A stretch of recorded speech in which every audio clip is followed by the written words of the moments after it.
Ya, pemirsa, Menteri Investasi Kepala BKPM Bahlil Lahadalia menyebutkan target investasi Indonesia pada tahun 2025 sebesar 1.850 hingga 1.900 triliun rupiah.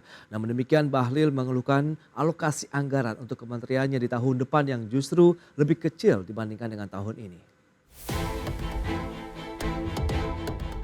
Menteri Investasi Kepala Badan Koordinasi Penanaman Modal Bahlil Lahadalia mengungkapkan pemerintah menargetkan realisasi investasi sebesar 1.850 triliun rupiah hingga 1.900 triliun rupiah untuk tahun 2025.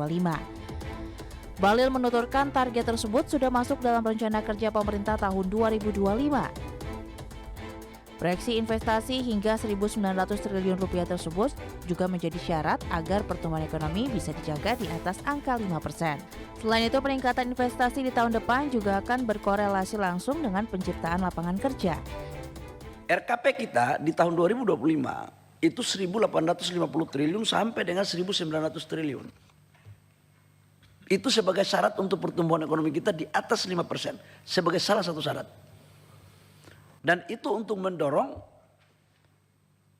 ekspor impor, produk hilirisasi, dan penciptaan lapangan pekerjaan yang berkualitas. Karena penciptaan lapangan pekerjaan kualitas itu salah satu cirinya adalah upaya yang cukup.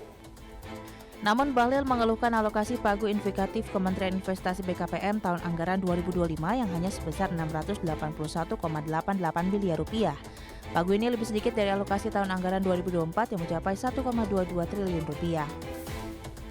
Menurutnya, jika pagu anggaran untuk Kementerian Investasi BKPM hanya di kisaran 600 miliar rupiah pada tahun depan, maka realisasi investasi di akhir tahun 2025 hanya sebesar 800 miliar rupiah. Dari Jakarta, Tim Liputan, IDX Channel. Ya, pemirsa, untuk membahas tema kita kali ini, strategi menggapai target investasi 1.900 triliun rupiah di tahun 2025. Kita sudah tersambung melalui Zoom bersama dengan Mas Yusuf Rendi, peneliti ekonomi KOR Indonesia, dan juga Ibu Hardini Puspasari, Wakakomta Pengembangan Usaha Daerah Kadin Indonesia. Langsung saja kita sapa. Yang pertama ini ada Mas Yusuf, selamat pagi Mas Yusuf. Selamat pagi Mas Pras. Ya, salam sehat Mas. Salam sehat selalu. Terima kasih, dan apa kabar Ibu Hardini? Salam sehat. Kabar luar biasa, salam bahagia, salam sehat. Baik, ini dia, selalu semangat nih kalau kita berbincang bersama dengan Ibu Hardini. Kita akan review terlebih dahulu ya. Ini dari KOR Indonesia, Anda melihat bagaimana review terkait dengan realisasi investasi di Indonesia sampai saat ini. Sesuai harapankah atau juga masih banyak PR yang harus dituntaskan ini? Silakan Mas Yusuf. Iya, kalau kita mengacu pada capaian investasi terutama di kuartal pertama, sebenarnya itu masih mencatatkan pertumbuhan yang relatif lebih baik jika dibandingkan dengan periode yang sama di tahun yang lalu. Jadi kalau kita lihat polanya sebenarnya relatif mirip, artinya beberapa pos yang menyumbang sumbangan investasi di tahun lalu itu juga masih menjadi pos yang menyumbang realisasi investasi yang sama di kuartal pertama tahun ini. Pos-pos seperti infrastruktur, kemudian juga industri logam dasar, kemudian juga beberapa jasa, itu adalah beberapa pos yang menjadi penyumbang ya realisasi investasi. Dan kalau kita lihat sumbangan investasi pada pertumbuhan ekonomi di kuartal pertama itu merupakan sumbangan terbesar kedua setelah konsumsi rumah tangga. Jadi kalau melihat dari beberapa data, setidaknya sampai dengan kuartal pertama sebenarnya kita masih on track. Artinya pertumbuhan atau keinginan untuk mencapai target di akhir tahun nanti sebenarnya masih terbuka lebar jika melihat dari data-data di kuartal pertama. Baik, itu dia untuk review realisasi investasi. Dari kacamata pelaku usaha sendiri bagaimana nih Ibu Hardini, Anda melihat begitu dengan upaya-upaya yang sudah dilakukan, kebijakan-kebijakan yang sudah diterapkan? Saya melihatnya pertama adalah after pemilu ini stabilitas ekonomi kita terjaga ya.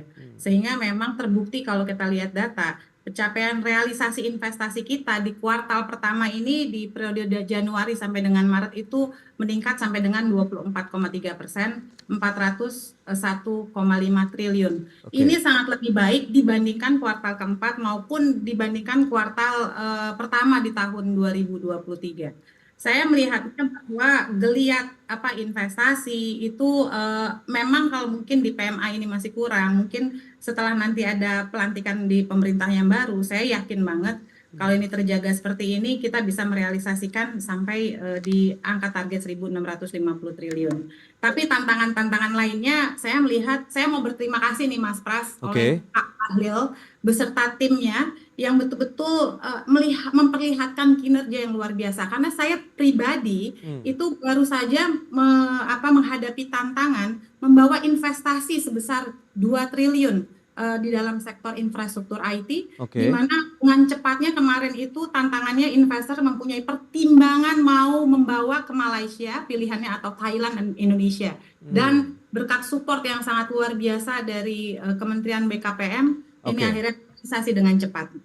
Baik, itu dia. Berarti memang sudah ada kepedulian terkait dengan dunia investasi maupun bagi para investornya sendiri begitu Bu Harini. Sehingga beragam tantangan itu bisa segera dituntaskan dengan waktu yang cepat sehingga ini win-win solution begitu ya bagi investornya. Kemudian nanti tentunya bagi pemerintah dan penciptaan lapangan kerja tentunya.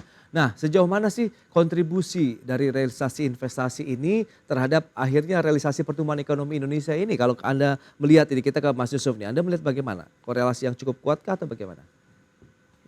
Iya, selama ini investasi itu merupakan kontributor terbesar kedua ya, sekali lagi setelah konsumsi rumah tangga. Jadi kalau seandainya pemerintah ingin mencapai target pertumbuhan ekonomi di atas 5%, maka selain tadi menjaga perkembangan konsumsi rumah tangga, ya tentu menjaga tren dari investasi itu sendiri gitu. Oke. Jadi beberapa hal seperti misalnya ekosistem, kemudian juga dukungan kebijakan, itu merupakan hal yang sebenarnya perlu diperhatikan. Kalau kebijakan umumnya kan dia sudah disusun di tahun sebelumnya ya, jadi di tahun berikutnya kebijakan itu dijalankan. Nah, kebijakan yang di tahun berjalan inilah yang menurut saya perlu diperhatikan karena kan ada aturan teknis, ada aturan turunan gitu, itu yang kemudian perlu lihat realisasinya di lapangan, apakah kemudian sudah berjalan dengan baik.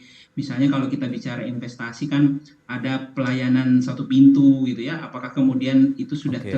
terlaksanakan dengan baik, apakah ada bottleneck ketika misalnya kebijakan itu dijalankan. Jadi hal-hal seperti itu yang kemudian perlu dalam upaya, dalam konteks menjaga kontribusi investasi terhadap pertumbuhan ekonomi. Dan saya sepakat bahwa investasi ini akan menjadi salah satu pilar untuk mendorong pertumbuhan ekonomi yang lebih tinggi. Sekali lagi dengan catatan bahwa investasi harus didorong lebih tinggi dari capaian yang sudah dilakukan pemerintah saat ini. Baik, tadi Bu Harini sudah menyebutkan begitu capaian di kuartal 1 ini sudah ya cukup oke begitu ya, tumbuhnya 24,3%, 401,5 triliun rupiah. Tapi menurut Anda ini bisa menjadi modal yang kuat untuk kita mengejar target tahun 2024, kemudian tadi pencanangan target yang lebih tinggi lagi nih di tahun 2025, Mas Yusuf.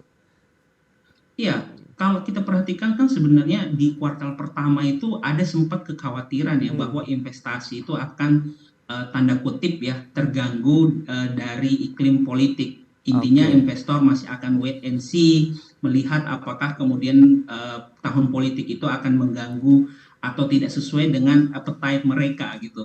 Nah, tetapi kan syukur kita melihat bahwa di tahun politik berjalan lebih baik gitu ya. Kemudian transisinya juga saya kira terjadi secara lebih smooth, Oke. sehingga itu artinya menjadi modal awal di tahun politik saja yang diperkirakan akan terjadi semacam gangguan dari realisasi investasi, tapi ternyata tidak terjadi ya. Ternyata pertumbuhannya justru relatif lebih baik jika dibandingkan tahun lalu. Jadi asumsinya tentu di tahun-tahun lain di mana tahun politiknya sudah selesai, kemudian nanti sudah akan dilantik ya pemerintahan baru, itu akan menjadi semacam lebih jelas, lebih clear bagi investor bahwa mereka ingin masuk untuk berinvestasi ke Indonesia. Baik, Kadin sendiri melihat bagaimana Bu Harini dengan upaya yang sudah dilakukan dengan target yang lebih tinggi lagi di tahun 2025 mendatang. Apakah pemerataannya juga sudah sesuai dengan harapan dari pelaku usaha, dalam artian ini sudah bisa kita kejar nih untuk masuk investasi baik yang PMA, PMDN begitu ke semua wilayah di Indonesia? Dalam hal ini Kadin berkoordinasi karena kebetulan sekali saya di bidang investasi. Ya. Maka dari itu kita berkoordinasi dengan BKPM dalam hal pencapaian target investasi ini. Dari pembahasan teknis itu juga kami persiapkan dari permasalahan-permasalahan yang saat ini mengenai OSS itu juga dibenahi oleh Kadin dan Oke. selalu berkoordinasi dengan BKPM dan Kadin karena mempunyai target investasi yang besar dan Kadin ini saat ini sangat luar biasa geliatnya dalam hal menggalakkan PMA dan PMDN karena kan saat ini PMA kita mungkin masih lebih banyak di PMDN-nya dibandingkan di PMA-nya. Nah, ini Oke. merupakan kegiatan yang harus disupport dari Kadin untuk melakukan banyak promosi investasi. Mungkin ini akan lebih baik lagi ketika nanti pemerintah yang baru sudah dilantik. Tantangannya di mana kalau kita ingin mendatangkan lebih banyak investasi asing dibandingkan dengan PMDN? Karena PMDN pun sebenarnya patut apresiasi berarti menunjukkan bahwa pelaku usaha kita, investor domestik pun mampu begitu untuk melakukan investasi di negeri sendiri, membangun negeri kita sendiri begitu Bu Ardini. Iya, memang saya pernah mungkin diskusi ya sama Mas Pras Iya. sebelumnya bahwa di Indonesia ini peluangnya sangat luar biasa. Apalagi kan tadi kita pernah kalau kita bicara mengenai Perpres 38 2015, ada 19 sektor investasi yang bisa dilakukan kerjasama pemerintah swasta, belum lagi dengan IKN, Oke. belum lagi dengan proyek-proyek pemerintah strategis. Ini memang saat ini untuk menuju Indonesia emas di 2045 itu memang kita harus mulai di sini. Pertama yang harus diperhatikan memang peningkatan kualitas SDM di Indonesia. Oke. Karena SDM itu merupakan yang menopang kita punya peluang, tapi kalau SDM-nya kita nggak berkualitas, ini juga akan menjadi masalah. Tapi saya lihatnya adalah sekarang pemerintah betul-betul menggeliatkan mengenai dalam pemberian insentif pajak ya. Karena investor akan lebih tertarik bila adanya kemudahan dalam memberikan insentif pajak biaya masuk. Nah, Oke. itu yang bisa diberikan oleh pemerintah. Baik, nanti kita akan tanyakan lagi nih ke Mas Yusuf Rendy. Seperti apa sih Anda melihat terkait dengan komposisi ya dari investor asingnya dan PMDN begitu menguasai? Karena informasinya bahkan di IKN pun kita masih tersiak-siak untuk menarik investor asing. Kita bahas nanti di segmen berikutnya dan pemirsa kami akan segera kembali sesaat lagi.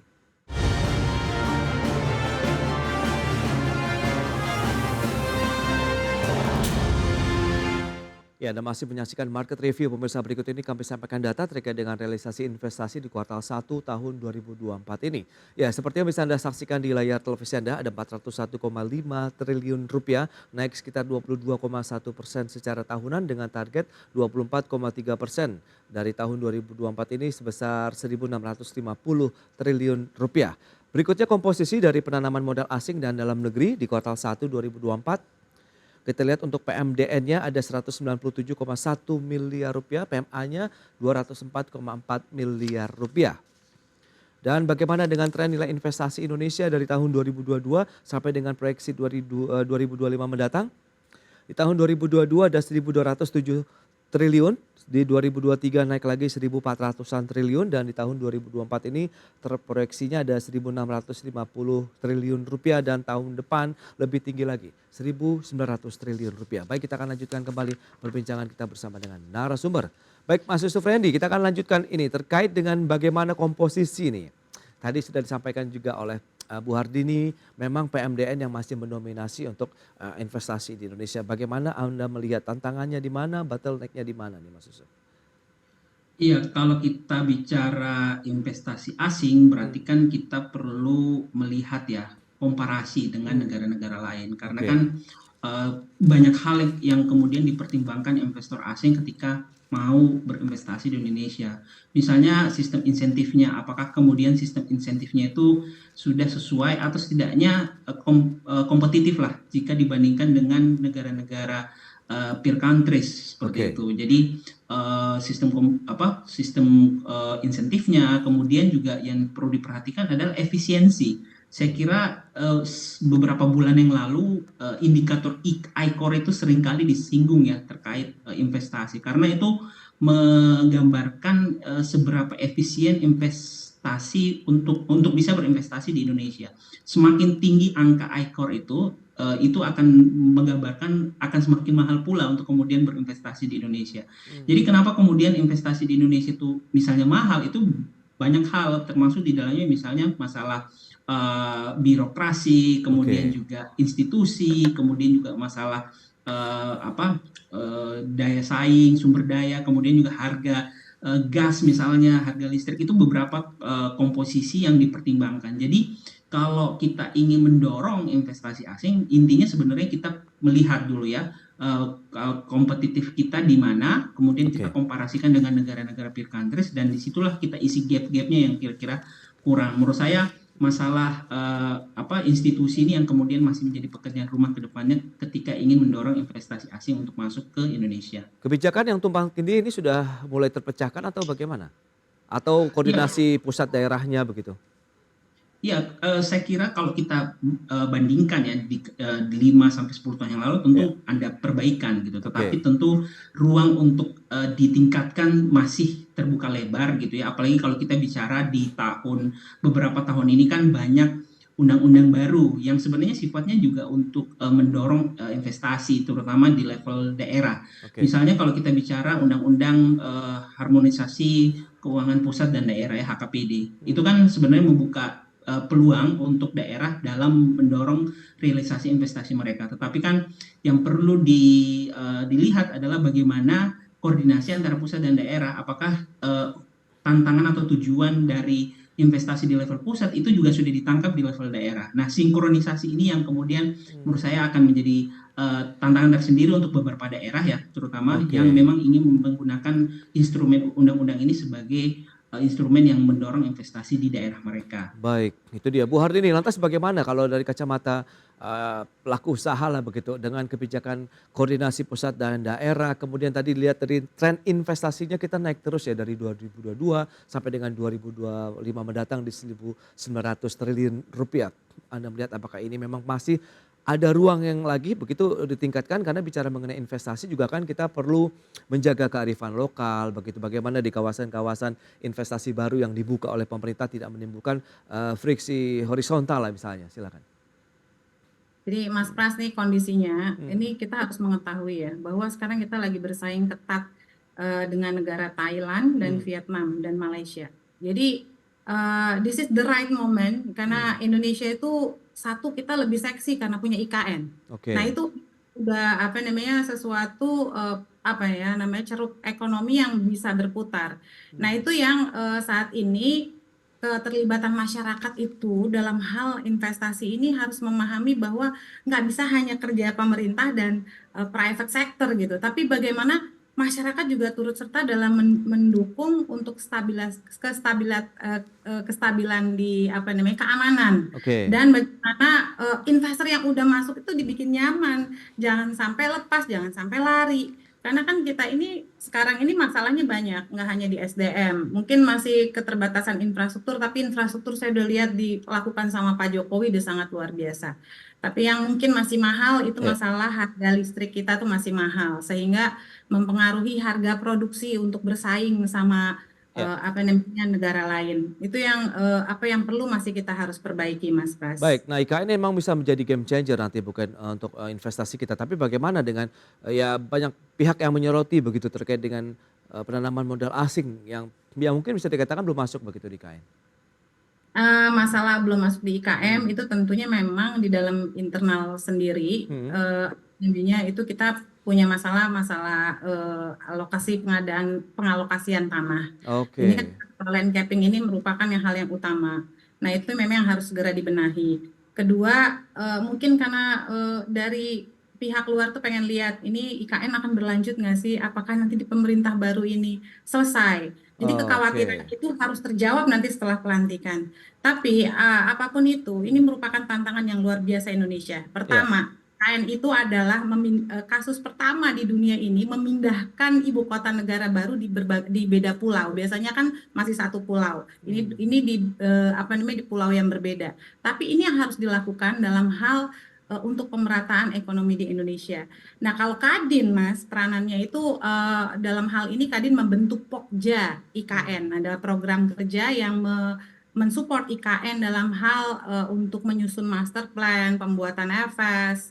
Karena ini yang perlu dibantu dari Kadin adalah dalam hal percepatan apa namanya pembuatan master plan, feasibility study dan hmm, pengalokasian untuk sektor-sektor infrastruktur dari mungkin mana yang propertinya, Ya. mana yang buat fasilitas gitu loh. Nah, kedua karena di IKN juga saat ini investasinya itu banyak, Mas, 21% dari 500 Ya. triliun pertama itu 21% dari APBN dan yang sisanya 79% itu dengan KPBU. Maka dari itu Kadin menyiapkan Kadin KPBU untuk mensupport investasi di IKN.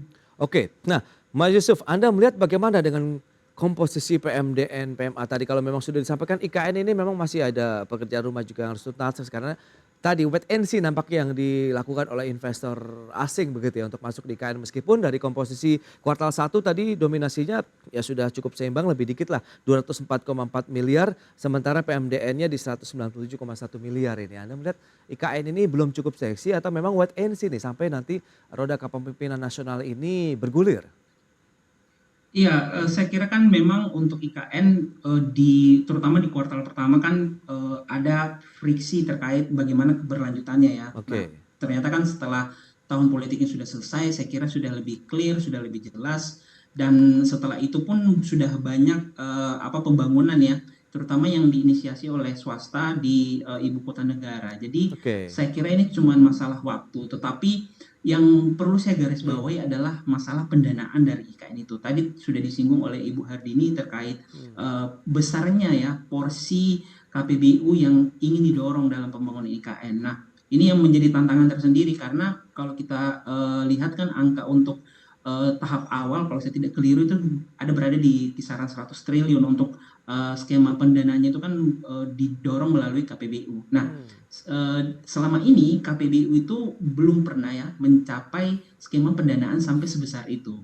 Nah, umumnya itu berada di bawah 100 triliun. Nah, ini sekarang kan yang kemudian menjadi tantangan bagaimana mendesain skema KPBU yang cukup menarik ya. Jadi Oke. pemerintah mendapatkan keuntungan di sana dan di saat yang bersamaan swasta juga bisa mendapatkan keuntungan ketika masuk ke dalam skema KPBU. Nah, untuk sampai ke sana kan banyak hal yang kemudian akan didiskusikan, kompromikan gitu ya, termasuk di dalamnya masalah insentif, kemudian juga bagaimana kepastian apakah kemudian di jangka waktu menengah hingga panjang itu mereka bisa kepastian mengenai IKN ini tetap gitu. Itu kan Oke. yang juga menjadi salah satu tantangan bagi investor ya, karena kan IKN ini proyek jangka panjang. Betul. Kepastiannya harus diperkuat lah istilahnya untuk diyakinkan ke investor, terutama investor asing.